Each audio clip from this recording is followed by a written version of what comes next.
Introducing my speech again, what if the world took time to understand me? Let's start with the concepts of societal norms.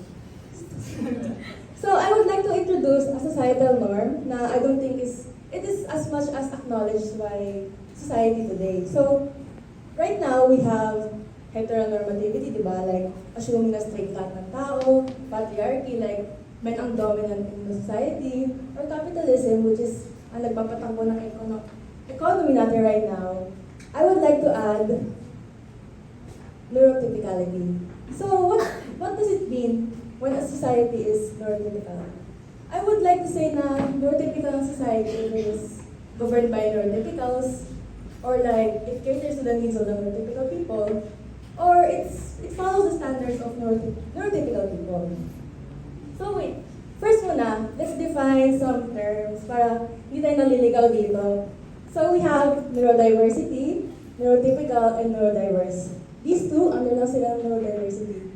So kasi, ang neurodiversity, neurodiversity it describes how people experience and interact with the world around them in many different ways. So ang ini-imply dito is, there's no right way naman talaga on how we think, how we process information, or how we rationalize diba? So parang dapat walang standard kung anong tama o mali. But we have the neurotypical and the neurodivergent. The neurotypical it usually describes an individual who thinks or whose brain functions alike to what is considered normal or usual according to society. Ayan na, according to society. And neurodivergent, someone who isn't neurotypical or yung opposite. So para mas maging clear naman, ano ba ang nasa ilalim ng neurodivergent or like the umbrella term of neurodivergence? We have a few disorders here. These are examples. So parang, if you see these disorders, parang nagkakaroon kayo na idea, di ba? Parang, they're under neurodivergence. This is what neurodivergence is. Pero parang until today, what we know about this is limited by stereotypes or minsan harmful notions. Kasi dati, what we associate with neurodivergence is low intelligence, low social skills, or kunyari in the work field, incapable ka to do work. Like, even now, kahit naman na-acknowledge na yung unique talents or capabilities ng neurodivergent people, parang undeniable pa rin na there is stigma or discrimination against the neurodivergent people, or ND. Parang di na ako paulit-ulit sa neurodivergent. So, what hinders growth of understanding more about neurodivergence? I would like to trace back all of these two stereotypes. So, I would like to give two examples to explain stereotypes. First, we have OCD. Ano bang na-associate natin sa OCD? Parang obsessed sa malinis, obsessed sa organized, di ba? Tapos, ang usually sinasabi ng mga tao is, na-OC ako. As if OCD is a feeling, as if OCD is parang, porket hindi lang pantay, aligaga ka na. Pero it's more than that. OCD is obsessive-compulsive disorder. It's like obsessive, repetitive, unwanted thoughts, and you need to act on these impulses. So, makawin yung brain mo. For example, hand washing out of the fear of germs. Like, kahit isang hugas, hindi sapat. Dalawa, hindi. Your mind sets a routine, how many times ba dapat, para lang your brain is at ease na, ito ang malinis. In contrast to that, we have ADHD. So, alam natin, TikTok na yun, scroll, 1 second scroll agad. So, merong this term called short TikTok attention span. So, parang na-associate yung ADHD with this attention span na parang maikli attention span, so makulit. Usually, that's why ADHD is associated with children. Pero, ADHD is actually also found in adults. Kaya lang, na-associate yung traits ito sa mga bata. And ADHD doesn't necessarily mean na hyperactive ang tao. Sometimes, it also involves you struggling with executive functions like time management or organization. Kaya, you nag-associate din ng ADHD sa katamaran. Next.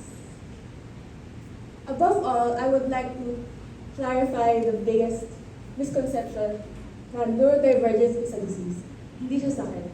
Hindi siya kailangang gumutin, hindi siya kailangang tanggalin.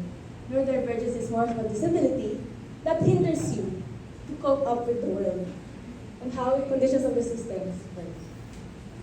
So I had a conversation with my friend, pero before that, nung bata kasi ako, di ba yung mga notebooks may 80 leaves? Tapos, bawat leaves, sinusulatan ko siya 80, 79, 78, 77. Tapos, kapag sulat ako, pangit sulat, punit. Pero gusto ko even number yung nasa papel. So, punit ako ng punit. Pag hindi siya even number, punit. So, sayang papel, di ba? And back then, nung bata ako, it didn't make sense. Pero nung pagtanda ko, parang, uy, ang yun. What the hell was that? What does that mean? Pero, all of these behaviors na alike with that pattern, it didn't make sense until I had a conversation with my friend of 2022. Sabi ko, hi, I'm so pissed kasi I get so sleepy easily but it's hard for me to sleep. So most of the times I just do nothing. Sabi niya, same. Kasi daw, it's most of the times because of her ADHD meds or her ADHD in general. Tapos, sabi ko, I think twice if I have ADHD. Pero OCD, sure ako. Kasi ito ginagawa ko sa mga friends, sure na ako doon. Sabi niya, why? Sabi ko, ADHD and OCD, opposite sila, di ba? Pero ang sabi niya, I had an enlightening moment here. ADHD symptoms overlap with autism symptoms, and autism symptoms overlap with OCD symptoms. Ang daming overlap, kaya nakakalito, what is going on? So what are these symptoms and how do they overlap? So in a lighter sense, this is me. Laging palulot-tutok, laging restless kahit gusto ng rest, hindi ko bigilos until under strict conditions. Gumagawa ng schedule, hindi naman nasusunod. Walang filter ang bibig. Lagi naman sasabihin na walang filter ang bibig. So, on a more serious note, I would like to tackle mga alam kong I experience. I sorry. We have sensory issues. Under sensory issues, hypersensitivity. For example, tuwing pinapahiram ko yung cellphone ko sa mga kaibigan ko, unang ginagawa nila is tinatasan nila yung brightness. Kasi madali akong masilaw. Second, is sensory overload. Usually sometimes, ang hearing ko, lagi siya na-overload. Parang naririnig ko lahat. So ang ginagawa ko is, space out ako. And that's my response, gano'n. Parang it's called dissociating. Next, we have executive dysfunction. This is when the commands in your head, they don't align with how you act. So parang, na-associate sa may katamaran kasi kunwari, may kailangan ko gawin. 10 minutes na, hindi ko pa rin siya ginagawa. Kasi sabi ko sa utak ko, gawin mo na. 20 minutes na, hindi ko pa rin ginagawa. So bakit hindi ko ginagawa? Pero it's just that, hindi nag-a-align yung brain and my body. So it's not katamaran.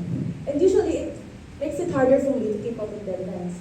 And speaking of deadlines, we have time blindness, my favorite. Time blindness kasi is the inability perceive and manage your time. Dito talaga ako mahina. Kasi, akala ko this task 10 minutes lang. Nung ginawa ko 20 minutes lang. Pero in my head, alam ko yung 10 minutes.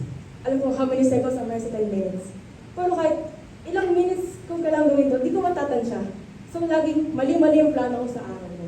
So, kailangan ko gawin, hindi ko nagagawa. Kung hindi ko kailangan gawin, ginagawa ko. Ganun. Opposite symptoms. Ito, opposite symptoms, for example, I can survive without planning my day, but at the same time, the whole plan of my day hindi ko nagagawa. It stresses me out, pero my brain, it forgets the stress. So, ang ginagawa ko, inuulit-ulit ko, is a repeating cycle.